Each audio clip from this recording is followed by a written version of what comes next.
So let's start MRI contrast media. Hey, hello, it's me and go for it.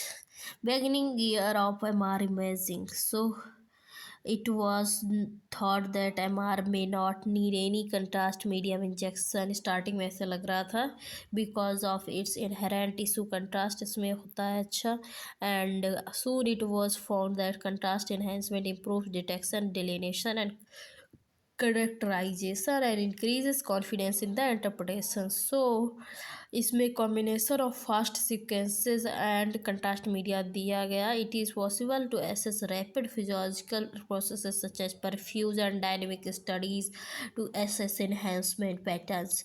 In this chapter, types of MR contrast media, their mechanism of action and special characteristics and safety issues including NSF are discussed. So classification of MR contrast media. MR contrast media को हम लोग कैसे divide करते हैं?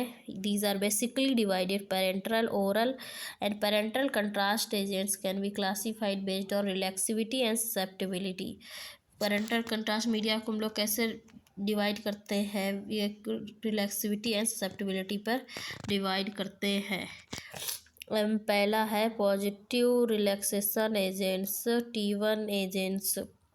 So these agents affects T1 relaxation of the tissues. ये agent जो होते हैं अफेक्ट करते हैं T1 relaxation of the tissues को. and T1 of the tissues in which contrast media is accumulated is reduced.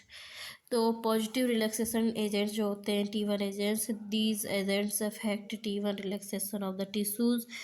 T1 of the tissues जो कि होता है कंट्रास्ट मीडिया अक्यूमुलेटेड होता है, वो इज रिड्यूस्ड होता है. And reduction in T1 results into increase in signal intensity on T1 weighted images. Hence these agents are called positive relaxation agents. और पॉजिटिव रिलैक्सेशन एजेंट्स क्या क्या होते हैं? Gadolinium, manganese, DPDP.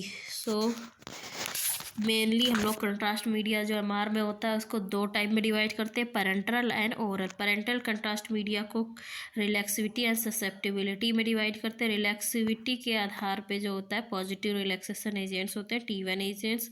तो T1 एजेंट्स क्या करते हैं? रिलैक्सेशन ऑफ द टिश्यूज़ करते हैं. ये एजेंट्स जो होते हैं अफेक्ट करते हैं T1 relaxation of the tissue. T1 of the tissues which contrast media is accumulated is reduced होता है. Reduction in the T1 results करता है into the increase in the signal intensity on T1 weighted images. Hence these agents are called positive relaxation agents. हैं ये कौन कौन से हैं? Gadolinium, manganese, DPDP. So negative relaxation agents क्या क्या है?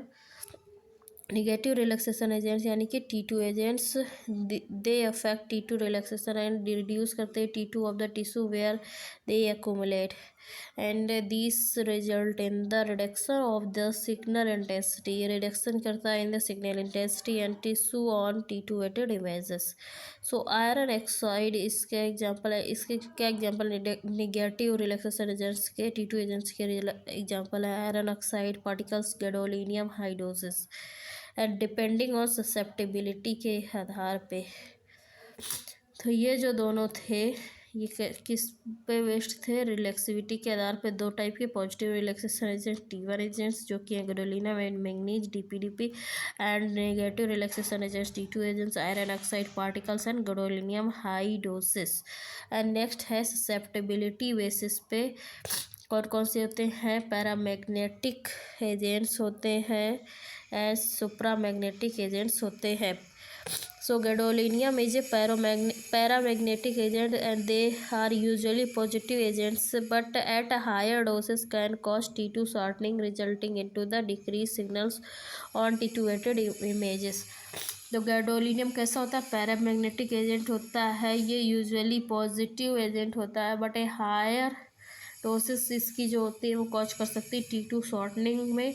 एंड ये रिजल्ट करते हैं into the decreased signal on T2 weighted images. So when paramagnetic agents, जब पैरामैग्नेटिक एजेंट्स इनिशियली पास करते हैं through the vascular bed of brain and they cause local T2 shortening and decrease in the signals of T2 weighted images. So this effects is used in perfusion studies. So ये effect जो है वो use होता है in the perfusion studies में। सो सुप्रा magnetic सुप्रामैग्नेटिक agents क्या क्या होते हैं? They are negative contrast agents होते हैं। They cause proton dephasing leading to T2 shortening and signal loss. Supramagnetic agents क्या होते हैं? ये नेगेटिव कंट्रास्ट एजेंट्स होते हैं। ये कॉज करते हैं प्रोटॉन डिफेजिंग को, जो कि लीड करती to the T2 shorting and loss signals. ये सुप्रामैग्नेटिक एजेंट्स क्या होते हैं? नेगेटिव कंट्रास्ट एजेंट्स होते हैं, कॉज करते हैं proton dephasing leading to the T2 shorting and signal loss. इसके एग्जांपल क्या क्या? Iron oxide Fe3O4 like supramagnetic iron oxides SpIOS and ultra small SpIOS।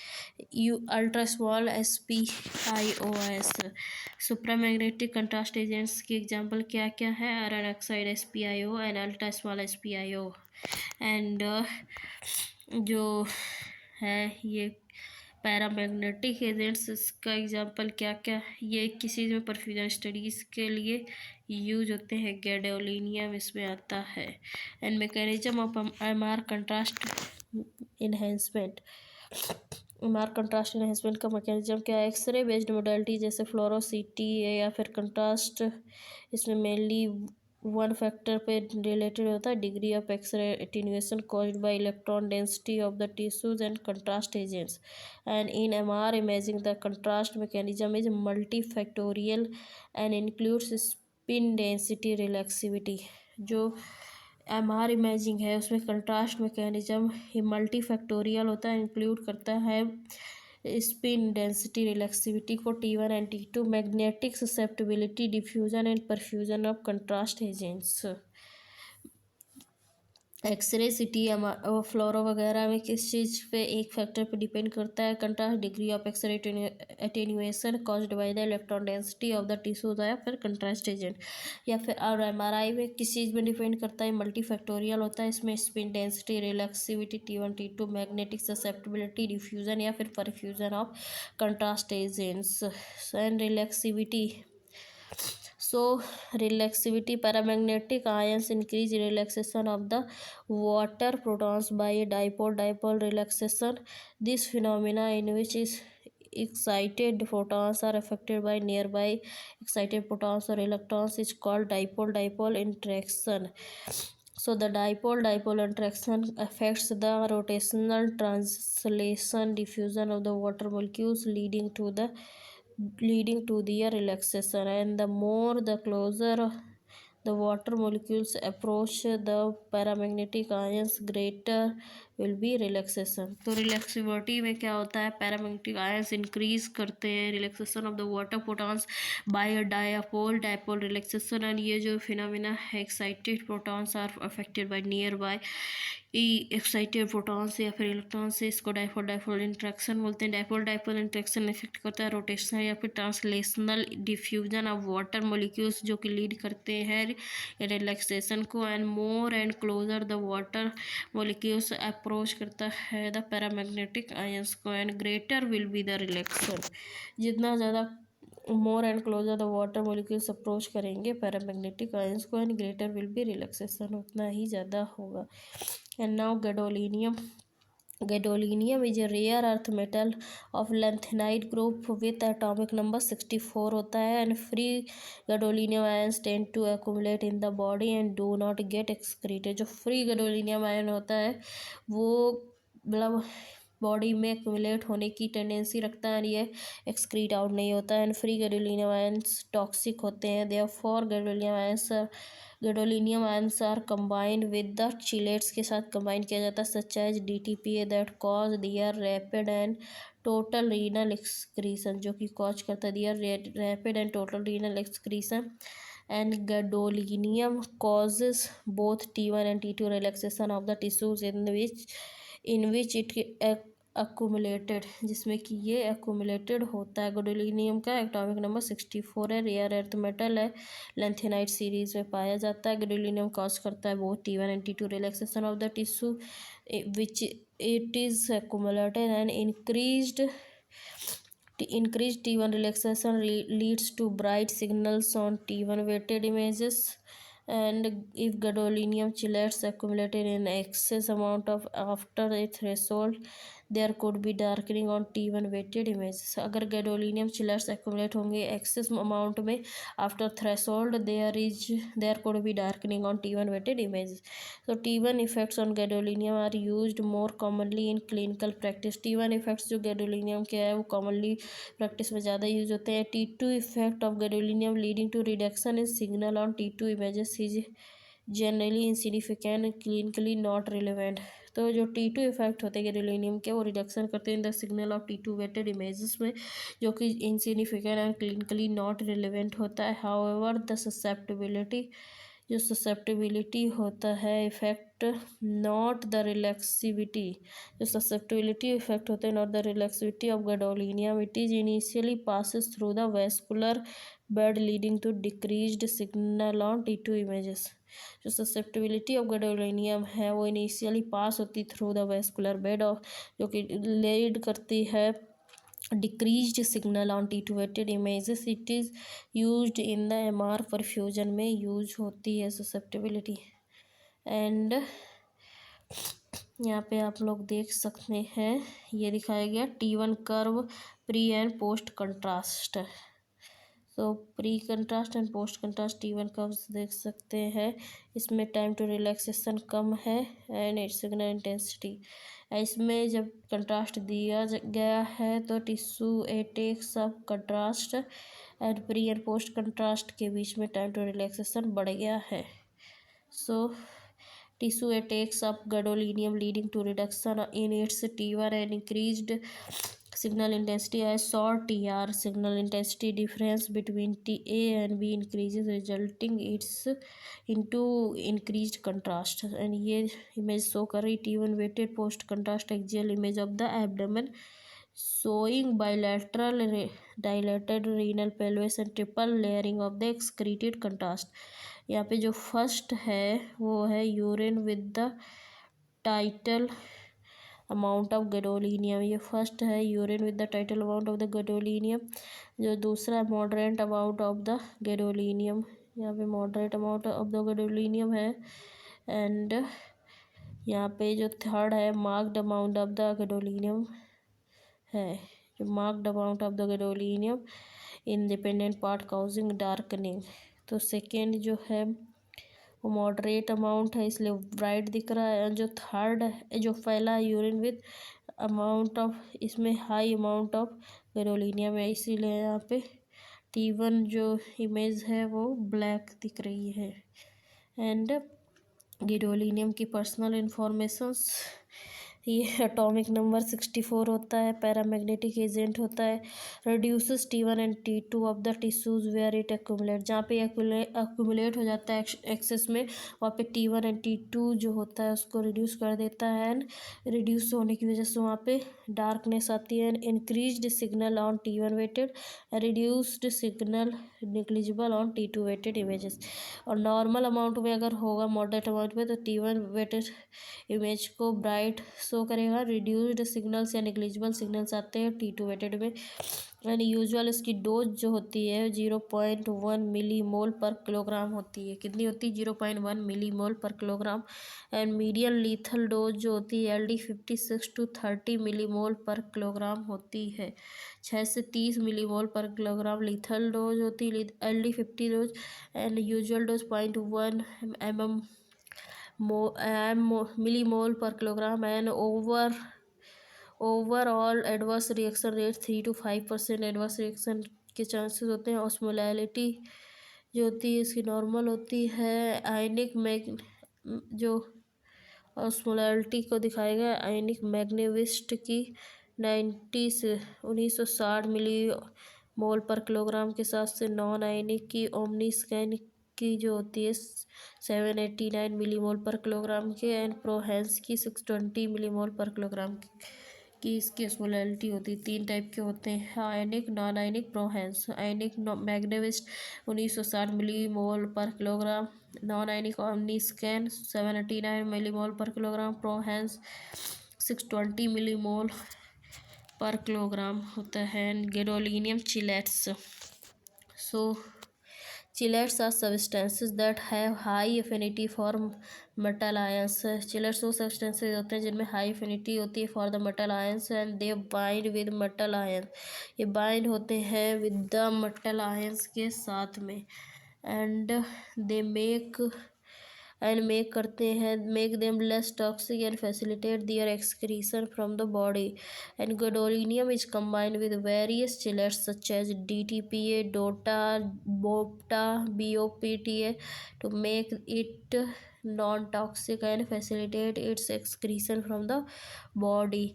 तो इसको कई सारे चिलेट्स के साथ बाइंड किया जाता है जैसे कि DTPA, DOTA, BOPTA to make it non-toxic and facilitate its excretion from the body. And these gadolinium-based compounds contrast media can have linear या फिर macrocyclic ring structures. In general, macrocyclic compounds have more stability. Macrocyclic compounds की stability ज़्यादा होती है. Gadolinium and chelates stay together for longer time के लिए stay रहते हैं. Ionic gadolinium based contrast media have more stability than non-ionic contrast media. And जो ionic gadolinium based contrast media होता है उसमें मोर स्टेबिलिटी होती है than the non ionic contrast media. So some of the gadolinium chelates like gadobenate, Multihance and gadoxetate, Primovist, Eovist are excreted in part by hepatobiliary system. तो क्या होता है जो ionic gadolinium based contrast media होते हैं more stable होते हैं than the non ionic contrast media. Some of the gadolinium chelate जैसे कि गैडोबिनेट, मल्टीहेंस, गैडोक्सेटेट, प्रोविस्ट या फिर इयोविस्ट आर एक्सक्रीट होते हैं in part by hepatobiliary system से. These agents can be used to assess hepatobiliary pathology and are called as hepatobiliary specific contrast agents. Hepatobiliary specific contrast agent कौन कौन से हैं? Gadobenate and gadoxetate. And gadolinium based contrast agents. So gadolinium based contrast agents जो होते हैं वो linear non आयनिक जो हैं. तो linear non ionic contrast gadodiamide, GD, DTPA, BMA इसका कंपाउंड नेम है. Trade name Omniscan. जी में है ना T1 रिलैक्सेशन टाइम एट 1.5 और T1 रिलैक्सेशन रेट जो होती है 4.6 लीटर प्रति मिलीमोल ऑस्मोल होता है. एंड इसका एक्सक्रीशन किडनी से होता है, रीनल होता है. एंड लीनियर नॉन आयनिक ये भी है गैडोवर्सेटामाइड, गैडोलियम, DTPA, BME इसका है कंपाउंड नेम. ऑप्टीमार्क के नाम से आता है. मेलेंक्रॉज 5.2 लीटर प्रति मिलीमोल ऑस्मोल होता है. इसका रीनल एक्सक्रीशन होता है. लीनियर जो आयनिक होते हैं वो होते हैं गैडोपेंटेड, DTPA, मैग्नेविस्ट, बेयर ये 4.3 लीटर मिलीमोल प्रति ऑस्मोल एंड ये भी रीनल एक्सक्रीटेड होता है.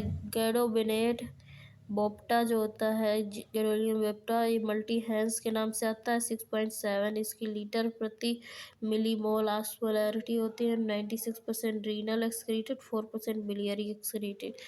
गैडोक्सेटेट गैडोलिनियम EOB, DTPA जो इयोविस्ट के नाम से आता है 6.9 इसका लीटर प्रति मिलीमोल ऑस्मोलैरिटी होती है. इसका 50% रीनल और 50% बिलियरी एक्सक्रीशन होता है. एंड गैडोफॉस्फेट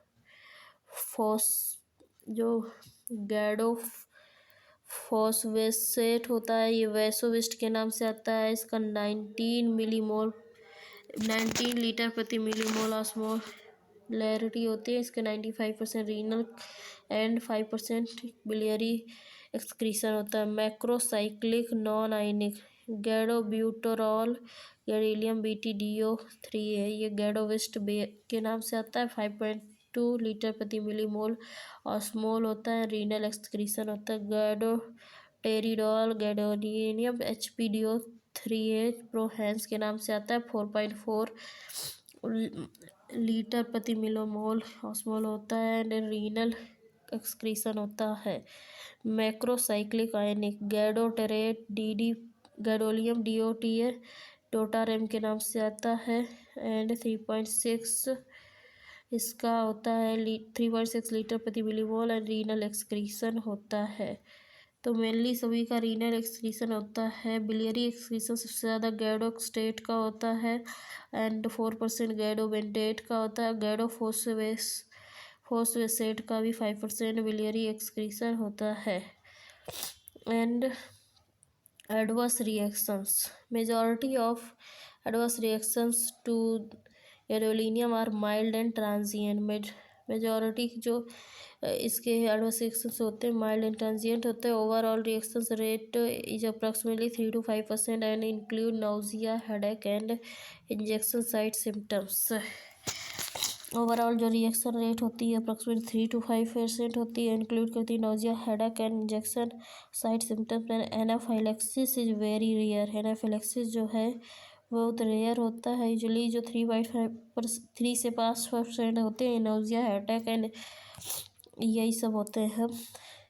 एंड एनाफाइलेक्सिस बहुत रेयर होता है। Patient with history of allergy, asthma या previous reaction of drugs hydrogenated contrast gadolinium are more prone to the adverse reaction। Patient जिसमें ऑलरेडी हिस्ट्री है या फिर ड्रग रिएक्शन की हाइड्रोजेनेटेड कंट्रास्ट या फिर गैडोलिनियम से, तो उसमें ज़्यादा चांसेस होते हैं एडवर्स रिएक्शन के। And precautions should be taken in these cases. And reversible increase in the serum iron में भी रिवर्सिबल इंक्रीज हो सकता है इन द सीरम आयरन में विद द मैग्नेविस्ट के साथ। मैग्नेविस्ट एंड ओमनी स्कैन में रिवर्सिबल इंक्रीज होता है in the serum iron and increase in bilirubin has been shown with Magnevist. Magnevist जब देते हैं तो इसमें चांसेस होते हैं इंक्रीज इन द बिलीरुबिन के। And in some cases an ionic versus non ionic MR contrast is not as significant clinically as in iodinated contrast. तो इसमें आयनिक या नॉन आयनिक उतना सिग्निफिकेंट नहीं जितना कि आयोडीनेटेड वगैरह में रहता है। And their safety profile does not differ significantly. इनका सेफ्टी प्रोफाइल उतना सिग्निफिकेंट अदर डिफ्रेंशिएटेड नहीं है। एंड सब nephrogenic systemic fibrosis. So nephrogenic systemic fibrosis, this rare but potentially fatal disease, ये रेयर होती है लेकिन पोटेंशियली फैटल होती है। Like related to gadolinium based contrast media administration in patients with renal failures. Patient जिसमें renal failure के chances होते हैं उसमें अगर एक कंट्रास्ट दिया गया तो चांसेस होते हैं NSF के नेफ्रोजेनिक सिस्टमिक फाइब्रोसिस के has graved much more attention than advances in field of MR imaging in the last few years. So its prevalence is approximately 4 to 5% in renal failure patients who received gadolinium based contrast media in series reported so far, and 90% of the cases reportedly were already on dialysis। जो patients already on dialysis थे उन्हीं में ये chances हुए। and it has not been reported in patients with normal renal function so far। ये cases normal renal function वाले patients में नहीं देखे गए हैं। एंड NSF इन्वॉल्व करता है डिपोजिशन ऑफ कोलेजन को। NSF involves the deposition of collagen and fibrosis in the skin resulting the thickening and tightening and induration and erythematosus changes in the skin. So NSF में क्या क्या होता है, deposition of collagen होता है, fibrosis in the skin में result करता है thickening, tightening, induration and erythematosus changes जो स्किन में होते हैं। The involvement of predominant independent areas in lower extremities, lower thigh involve more than trunk and upper extremities. इसमें mainly lower extremities and lower thighs involve होती हैं ज़्यादातर। And systemic involvement including skeletal muscle, heart, lung, kidney and diaphragm is also seen, giving the name nephrogenic systemic disease fibrosis to this condition। And disease typically develops from a few days to 3 months after the exposure। और ये disease a few days या फिर 3 months after the exposure के बाद develop होती है। And for the specific recommendation on administration of gadolinium based contrast media in patients with impaired renal function.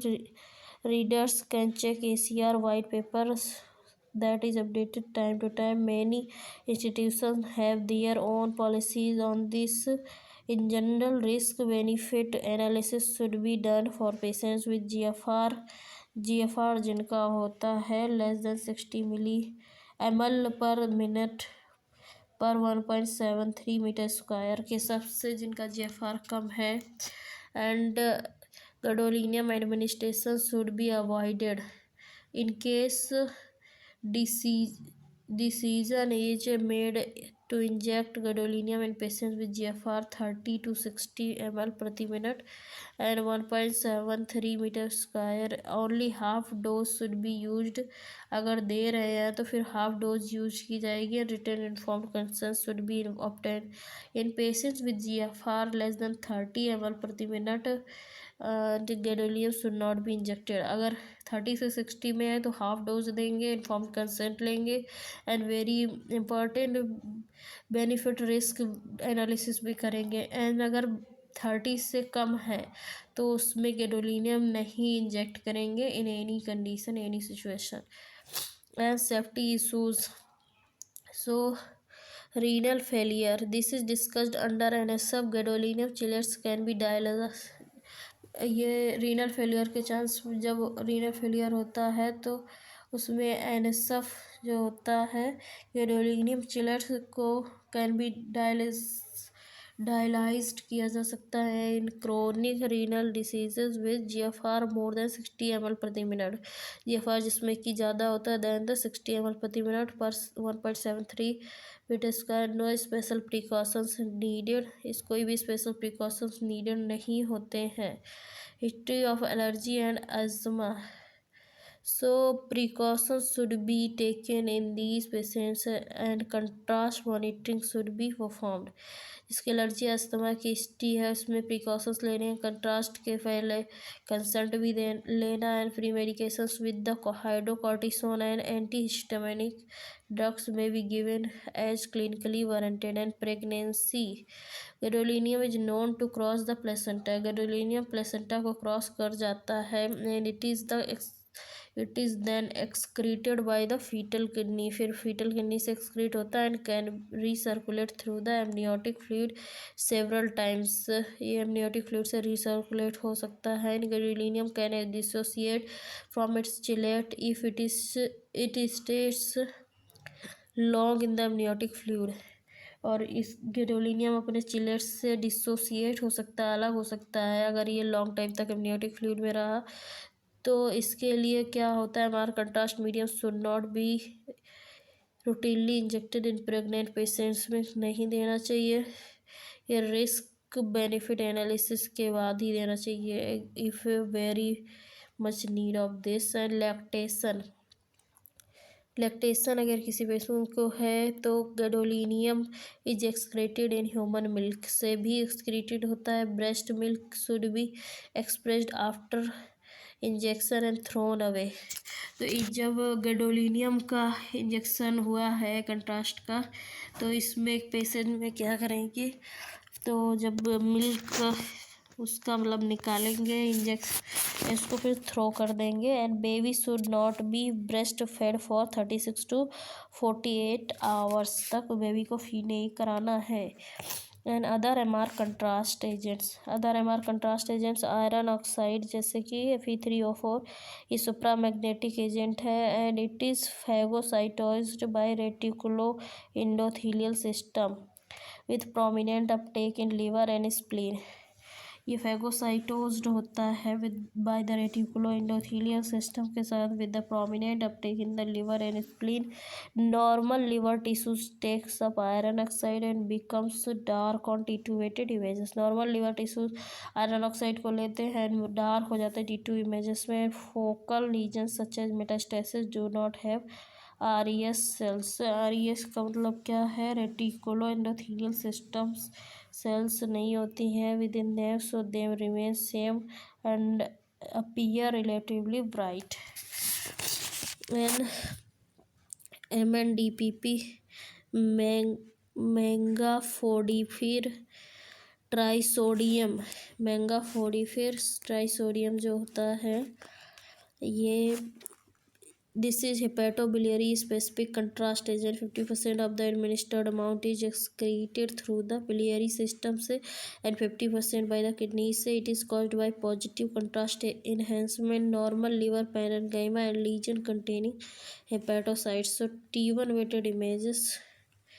Hepatocytes in the T1 weighted images and the lesions without hepatocytes like metastasis will not show enhancement on and remain relatively darker. तो ये जो एमन DP है मैंगाफोडिपिर trisodium, ये पेटोबिलियरी specific contrast agent है. इसमें 50% पेटोबिलियरी excretion होता है एंड 50% बाय द किडनी. एक कॉज करता है positive contrast enhancement of the normal liver parenchyma and lesions contain जो करते हैं हिपेटोसाइट्स ऑन T1 वेटेड में. And lesions without hepatocyte like metastasis will not show enhancement and remain relatively darker. And dysprosium and जो dysprosium chelates हैं जैसे कि DYHP-DO3A and these were found to be more superior. ये जो है ये found होते हैं to be more superior to gadolinium chelates in perfusion studies.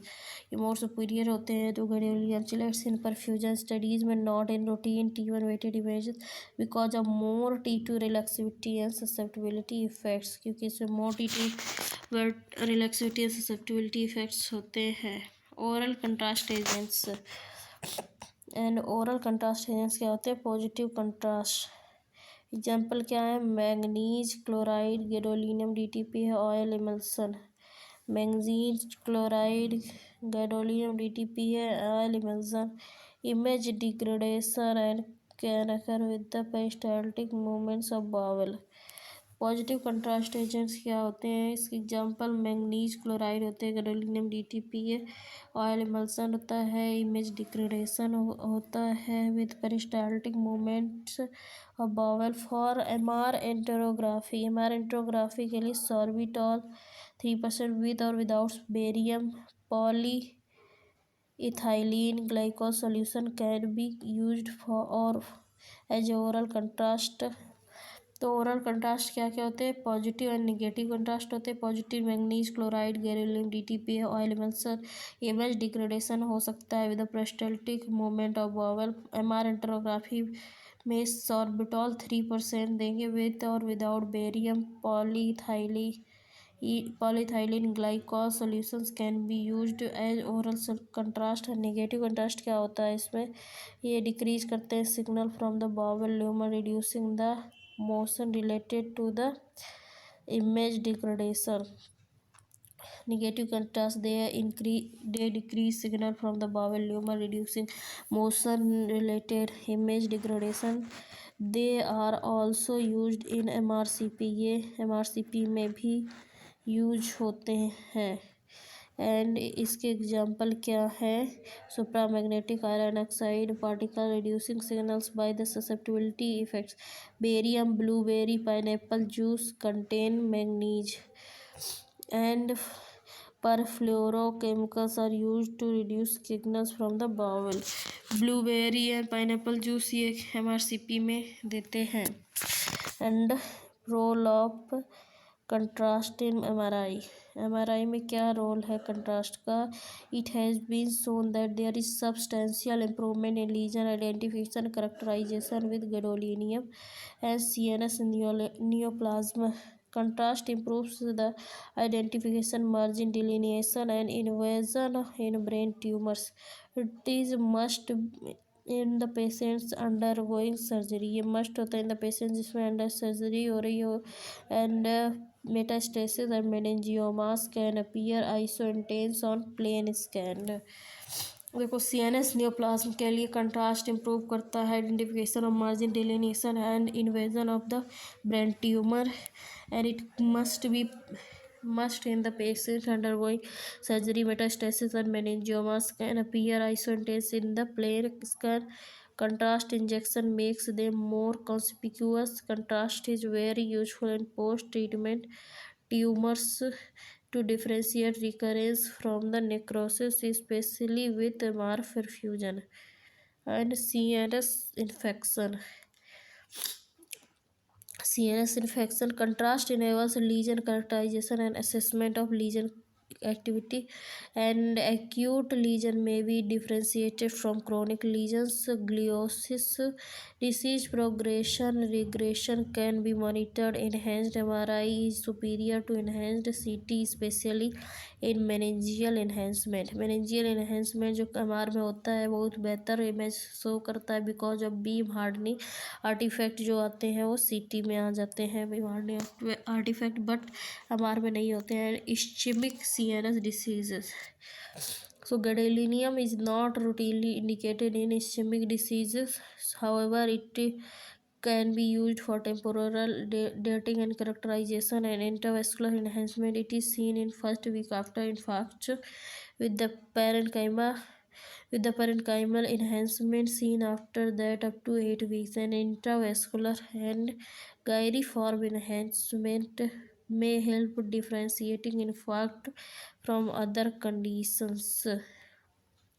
So here you guys can see कि जो ए इमेज है वो नॉन कंट्रास्ट है और इसमें जो लीजन है काफ़ी क्लियर नहीं दिख रहा है. जो बी इमेज है इसमें peripheral enhancement of the tumour कितना प्रॉपर पता चल रहा है. हाँ ट्यूमर ये है जो एरो से दिख रहा है, ये इसमें पता चल रहा है. इसमें भी है यही सेम, बट ये इस पर उतना क्लियर नहीं दिख रहा है. ठीक है. एंड इसमें देख सकते हैं कंट्रास्ट ऑन टीओवेटेड sagittal image brain shows multiple ring enhancing lesions suggestive of ट्यूबरक्लोमास.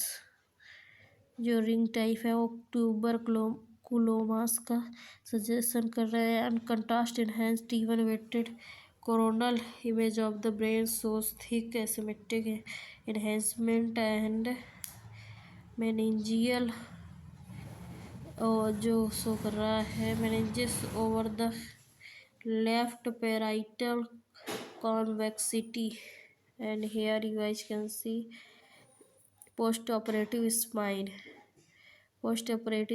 में देख सकते हैं आप लोग. पहली जो इमेज है उसमें L4 to L5 का डिस्क हेर्निएशन है एंड इसमें लेमिनेक्टोमी और द सेम लेवल भी हुई है. एंड जो सेकेंड इमेज है वो कंट्रास्ट इनहेंस्ड टीओवेटेड इमेज है और इसमें भी वही सेम चीज़ L4 L5 लेवल का conforming disc rather than a scar. So a scar will show enhancement. And यहाँ पे स्पाइन के केस में क्या करते हैं, कंट्रास्ट इंजेक्शन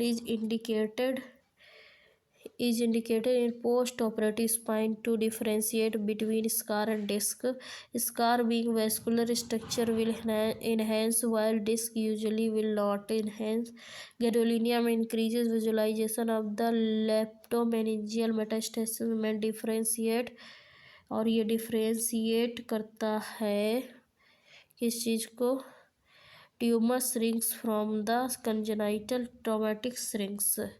ट्यूमर श्रिंक्स को कंजेनाइटल ट्रॉमेटिक श्रिंक्स से डिफ्रेंशिएट करता है. Vertebral body metastasis gadolinium injection can be avoided as it does not improve the lesion characterization, क्योंकि ये इम्प्रूव नहीं करता है लीजन करेक्टराइजेशन को.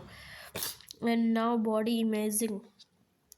So body imaging, even though a body MR imaging has high intrinsic tissues contrast, gadolinium is useful in viable versus necrotic lesions for identification of active infection and incurrent neoplasm. Body imaging के लिए MR imaging जो होती है high intrinsic tissue contrast होता है. Even gadolinium is useful in viable versus necrotic lesions for identification of the active infection and recurrent neoplasm.